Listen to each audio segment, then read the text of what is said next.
If your family is in a situation where you're pregnant, you're going to be looking for a place to deliver, you may want to pay special attention to this interview with Nancy Hengelfeld out here in York, Nebraska. She heads up the OB department for York General Hospital. And again, I'm going to tell you, if you want to talk to people who want to make a difference, that's their core commitment, you're going to find this interview very interesting. Thanks for watching WowBiz TV. Thanks for joining me here. You're welcome. You know, Nancy, I find this idea, you've been here at this OB department. It's a very special thing. I mean, bringing babies into the world. Very meaningful. And you've been here how long? I've been here for 38 years. And I've had experience in the OB department that entire 38 years. Oh, my goodness. Do you think you've accrued a little bit of wisdom about babies and the origin of life during that period of time? I hope so. Oh, my goodness. And I heard your daughter works on your staff with you? Yes. We needed some extra help in our OB department, and say, I got somebody at home I can bring in. I did. She actually moved back to Stromsburg, where I live, and Wow. She works in the OB department with me. I bet if she were here right now, I bet she would just say it's a thrill to be with my mother in this situation. I hope so. It's really a great experience, and I love working with her. I love working with all of my OB staff. Absolutely, and you get to do such important things. We're going to return to that in a second. But, you know, that compassion and that sense of, nurturing, I guess you could say. Tell me how that manifests itself in your check-in procedures and all that, okay? Okay. When an OB, a labor patient, is admitted, we assign one nurse to take care of that patient. One nurse? Right. So, now, is that a little bit different than standard procedures? I mean, other places like shifts, you know, people come and go and all that, yeah. But assigning one person, that would seem to be... It's great because it allows the nurse and the mother, her husband, the entire family really to develop a relationship. It's like a little team, isn't it? Kind of a SWAT team. It's a little family is yeah, what it is. Because we're all going to go through something together here. Right. Yeah, I think that's amazing. What about the, you're part of a fairly sophisticated healthcare system out here. Mm-hmm. I think a lot of people are impressed with the complexity and the sophistication of it. And I know they invest in technology. Tell me a little bit how technology can shape and enhance the whole OB process a little bit.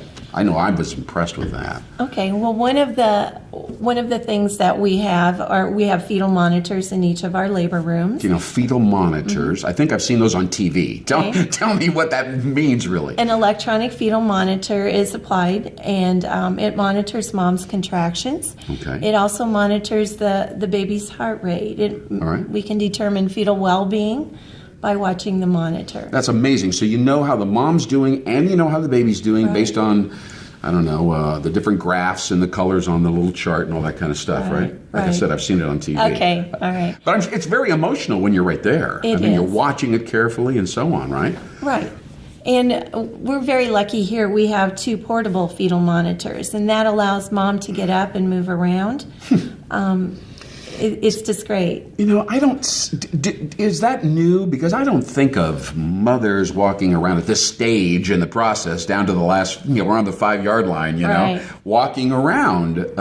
Is that a good thing or a bad thing? It is a good thing. Why? Well, we use it when we're doing Pitocin inductions.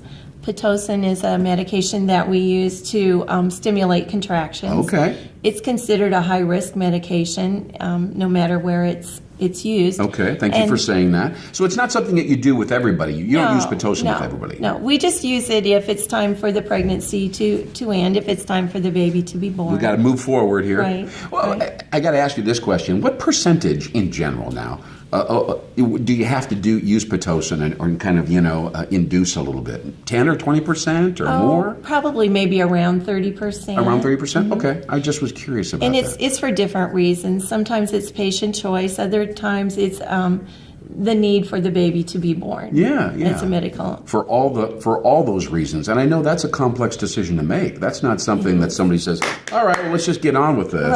Right. Absolutely. Well, tell me a little bit more about the staff. I know that you're a heartfelt, straightforward person. Everybody in New York here seems to have a special, sense of compassion or sensitivity, maybe is a better word, more professional word for the patient. But tell me, how do you find and cultivate and recruit people for your staff? Because that's a big thing. I mean, and obviously your viewpoint is kind of shaped the culture of the department.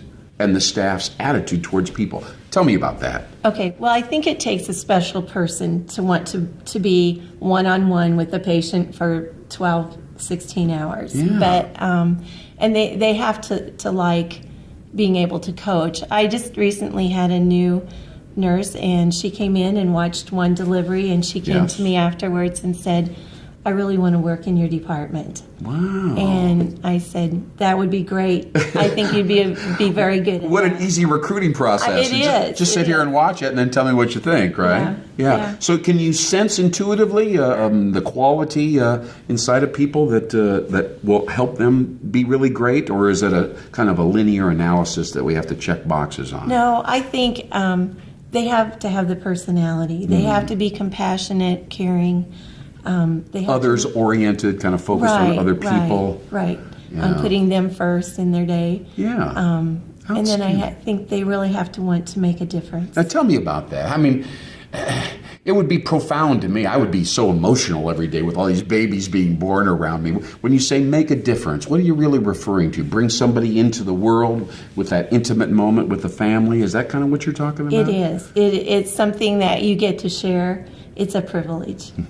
Well, Nancy Hengelfeld, I feel like I know what's going on inside of your OB department right here at York General. I really enjoy and appreciate you allowing me to kind of step inside of your very important world. Thank you so much, and thank you so much for watching us here on WowBiz TV here in York, Nebraska. I'm Lynn Hinderrocker, and we will see you next time.